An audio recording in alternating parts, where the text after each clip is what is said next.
सर्वज्ञ महाराजांचा विजय असो. सर्वज्ञ महाराजांचा विजय असो. सर्वज्ञ महाराजांचा विजय असो. सर्वज्ञ महाराजांचा विजय असो.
ये तू सुद्धा येऊन माझा आशीर्वाद घे.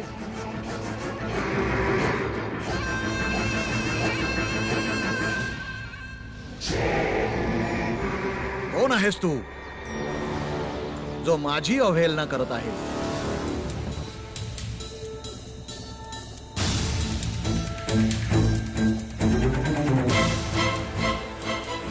झोपवा याला. ये थांबे. थांब. झोप. महाराज आशीर्वाद देणार. मला जायचंय. कोण आहेस तू ज्याला माझ्या आशीर्वादाची गरज नाहीये?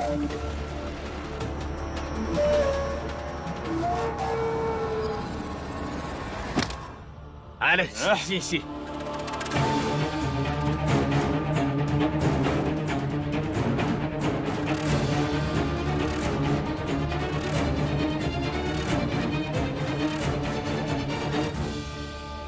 मग काय झालं?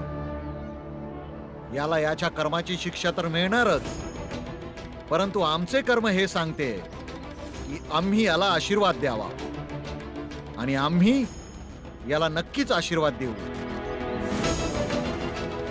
ऐकू नाही येत का रामजी सकपाळ? अरे इथल्या समध्या लोकांना ज्यांचा आशीर्वाद हवा असतो तुला त्यांचा आशीर्वाद मिळतोय. स्वर्गात जाशील. पुढच्या जन्मी परत या जातीत जन्म घ्यायची गरज नाही. जा. अरे जा.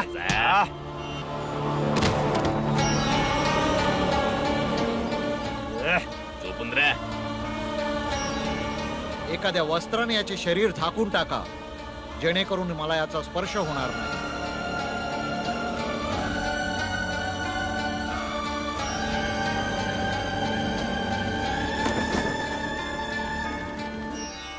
या महाराज.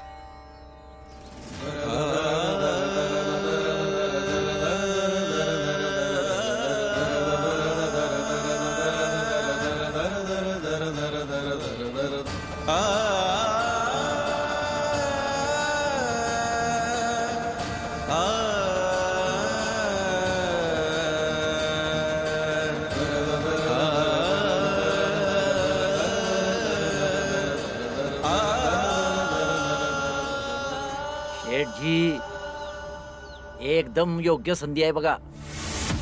याच्या पोरासारखं याला बी पायानं चिरडून टाकूया. मग या रामजी सकपाळचं राम नाम सत्य होऊन जाईल बघा.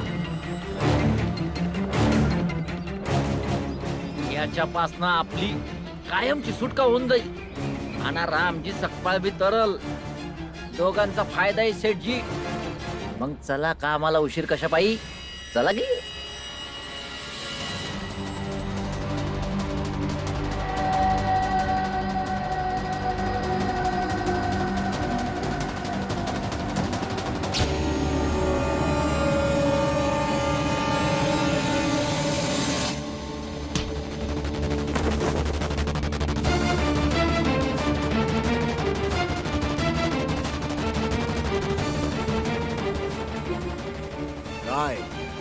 काय झालं? आणखीन थोडा आशीर्वाद घेतला असतास मग तुझे स्वर्गाचे दार उघडले असते. पण तू तर दुर्दैवी निघालास.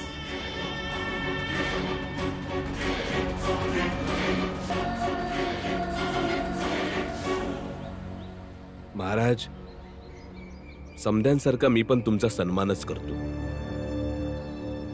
पण मला असा आशीर्वाद नाही पाहिजे ज्यानं फक्त माझं भाग्य बदललं पाहिजे. उलट मला तुमच्याकडनं एक असं सामाजिक सहकार्य पाहिजे ज्यामुळे माझ्यासारखे या देशातले लाखो करोडो लोक जनावरांपेक्षा भी वाईट जीवन जगायला तयार आहे. बस त्या समद्यांचं भाग्य सुधरू दे. हवं तर आशीर्वादाच्या बदल्यात हे सहकार्य करा ना. म्हणजे तू देवाच्या लिखाणाला मिटवू इच्छितोयस? त्यांच्या इच्छेविना माझ्याकडून काम करून घ्यायला बघतोयस? तू आणि तुझ्या जातीतले लोक जे भोगतायत ना, ते तुमच्या पापांची शिक्षा आहे आणि हे कधीच नाही बदलणार. माफी असावी महाराज. ती आमच्या पापांची शिक्षा आहे की आमची असहाय्यता किंवा मग षडयंत्र? पण आम्ही आमच्या पुरुषार्थापासून एक ना एक दिवस नक्कीच याला बदलून दाखवू.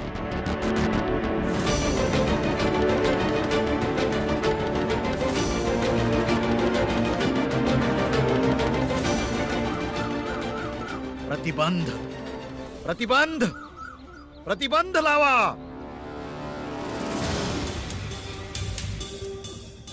प्रतिबंध? कसला प्रतिबंध महाराज? असे अधर्मी आणि धर्माच्या विरोधात मानसिकता असणाऱ्या लोकांच्या जगण्यावर प्रतिबंध लावा. जा. महाराज, यानं आणि याचा पोरगा भीमरावनं आपल्या पूर्ण समाजातल्या लोकांना सवतासारखं बनवून ठेवलाय. एवढंच नाही, आपल्या समाजाला पण खराब करायला सुरुवात केली आहे. यानं कितीतरी पोरांचं जीवन पापात बुडवलंय आणि याच्याच पोरामुळं आपल्या सेठजीचा पोरगा घर सोडून चालला गेला, त्यांच्या जातीमध्ये सामील झाला. एवढंच नाही महाराज, त्या भीमरावनं आपल्या समाजातल्या एका विधवा पोरीला हितनं पळवून लावलं.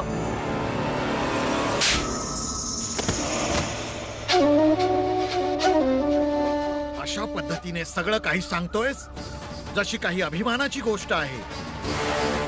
हे सगळं होत असताना तू तुझ्या समाजातल्या लोकांसोबत बुडून का नाही जीव दिलास? माफ करा महाराज. पृथ्वीवर ओझा आहात तुम्ही लोक, जे धर्माचं रक्षण नाही करू शकत, आपल्या संस्कृतीचं रक्षण नाही करू शकत. मग काय सांगणार आहात तुम्ही तुमच्या येणाऱ्या पिढ्यांना? जर असेच हाल असतील तर तुम्हा लोकांची मुलं या लोकांचे तळवे चाटतील. म्हणूनच तर तुम्हाला आमंत्रित केलंय महाराज, की तुम्ही आमचं मार्गदर्शन कराल. तुम्ही जे सांगाल आम्ही सगळे तेच करणार महाराज.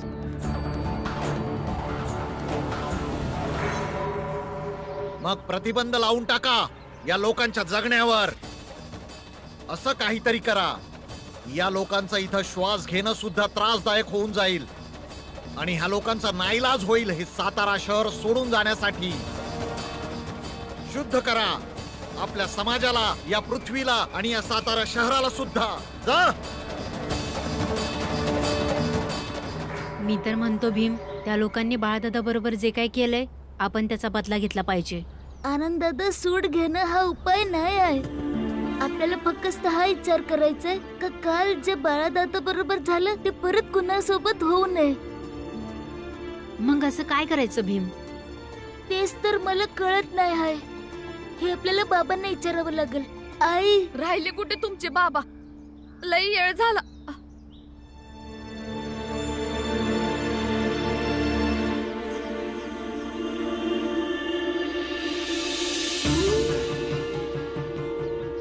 कुठं राहिला होता तुम्ही?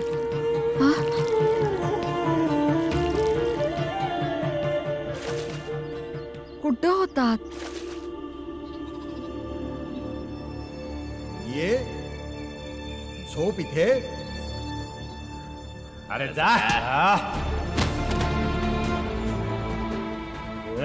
झोपून रे.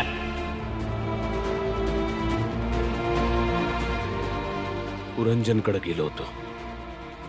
तुमच्याकडे बघून असं वाटत नाही का तुम्ही पुरंजन भाऊजींकडे गेलता?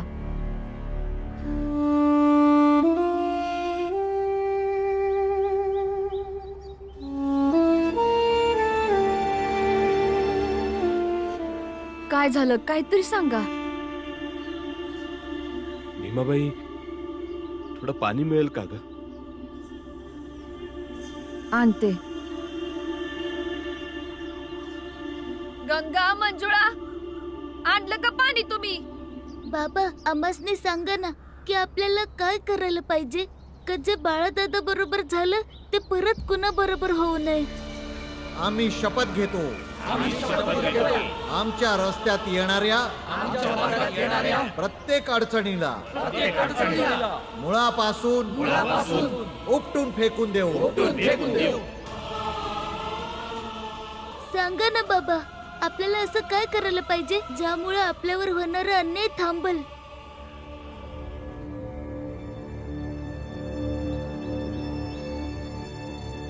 प्रतिकार.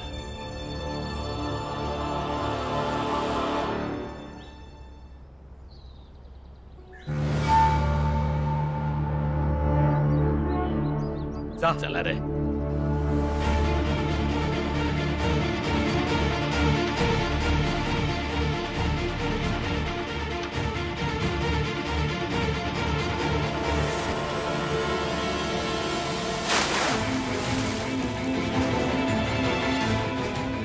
प्रतिबंध. प्रतिबंध. प्रतिबंध. प्रतिबंध.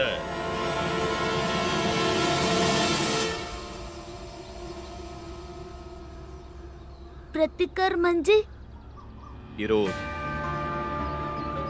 कुणी तुमच्याबरोबर असा व्यवहार करत जे तुम्हाला आवडणार नसेल, तुमच्या आत्म्याला आवडणार नसेल, त्याचा विरोध. आणि जे समाज आणि माणसाचं वाईट कर्म आहे त्याचा विरोध. अनेक असा विरोध जो या कार्याला थांबवल. मग बाबा, आपल्याला सर्वज्ञ महाराजांचा विरोध केला पाहिजे, कारण त्यांनी बाळादादा सोबत जे केलं ते चांगलं नाही केलं. एखाद्या वस्त्राने याचं शरीर झाकून टाका, त्यामुळे याचा स्पर्श आम्हाला होणार नाही.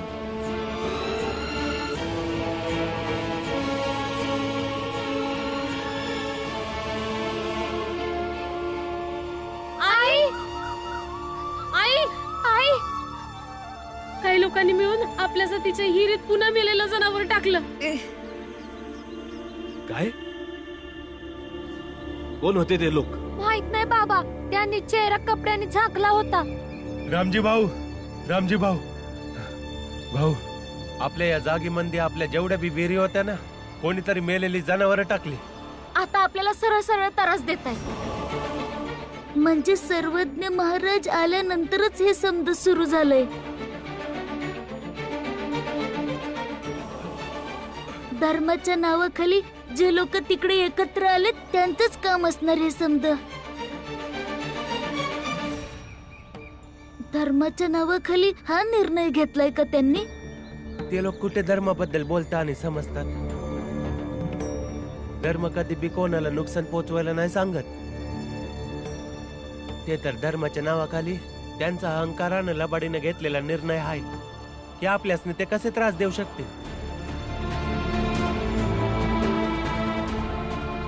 बाबा, मी आज जाऊन सर्वज्ञ महाराजांबरोबर बोलून येतो. त्यांना जर हे समज माहित नसेल तर त्यांना माहित पडायला पाहिजे, आणि मग ते आपल्या लोकांनी सांगतील का असं काम नका करू. बिंबाळा, आता तू कुठे बी जाऊ नकस, कारण या कार्यासाठी सामूहिकरित्या सहमती असेल. आणि सर्वज्ञ महाराजाला मी जितकं ओळखू शकलो आहे, तू आणि तुझ्या जातीतले लोक जे भोगतायत ना, ही तुमच्या पापांची शिक्षा आहे आणि हे कधीच नाही बदलणार. त्याच्या आधारावर सांगू शकतो हा त्यांचाच आदेश असेल. त्यांच्या आदेशानंतरच लोकांमध्ये हा हा उग्रपणा वाढला असेल. हे लोक या यायला काय बी करू शकतात, काय बी.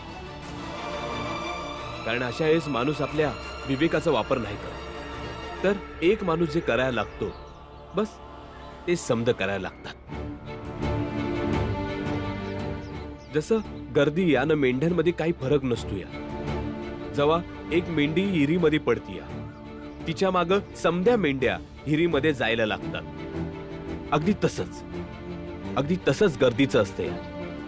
एकामागे एक आंध्यासारखं चालायला लागतात. पण बाबा त्यांचं काहीतरी करावंच लागल ना.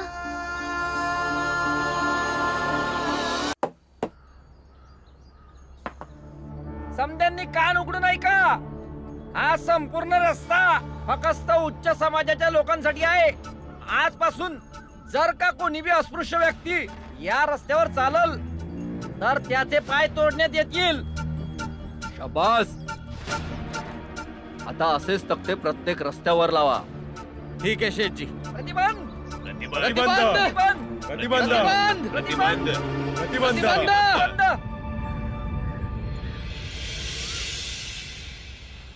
रामजी, तुला माहिती आहे वरच्या जातीच्या लोकांनी समद्या रस्त्यावर फलक लावले आणि त्या फलकावर लिहिलं की हा रस्ता फक्त वरच्या जातीच्या लोकांसाठी आहे.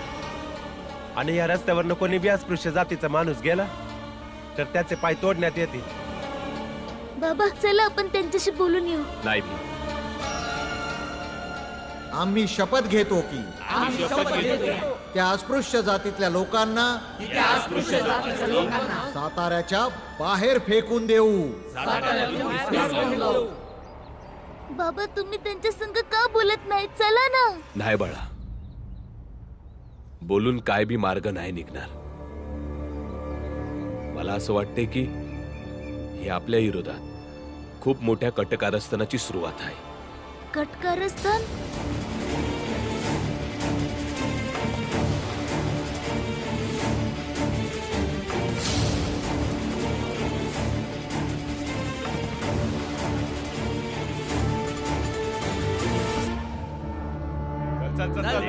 पुढे चल. पुढे घे. बस उलट उलट कर.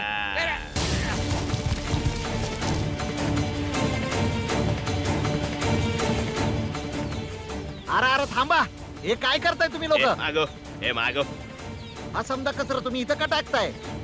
अरे आता कुठं प्लेग सारखा भयंकर रोग संपला आहे त्यावर हा समजा कचरा. समद्या गावाने मिळून निर्णय घेतलाय. या पुढे गावातला समदा कचरा तुमच्या परिसरात येऊन फेकणार. आणि तो तुमच्या बरोबर आहे ना मग त्यो रामजी. त्यो आपल्या बायको आणि पोरा संग मिळून समद्यासनी वाचवायला येईल. जर उद्या तुम्हासनी प्लेग वेग झाला तर चल.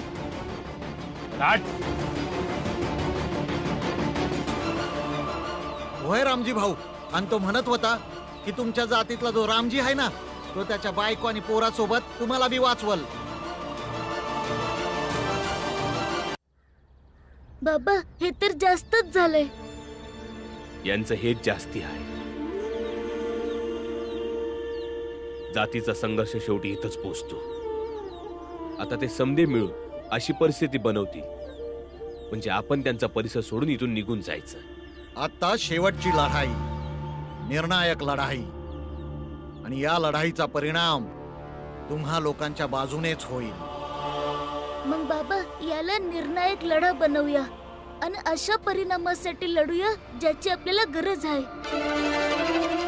बाबा त्यांना आपला प्रतिकार दाखवावाच लागल ज्यामुळे आपला विरोध त्यांना आयुष्यभर लक्षात राहील आणि यापुढे ते असं काम कधी बी करणार नाहीत. एवढा काही विचार करायचा भीम? जसं त्यांनी मेलेली जनावर आपल्या हिरीमध्ये टाकली तसं आपण बी मेलेली जनावर त्यांच्या हिरीमध्ये टाकू.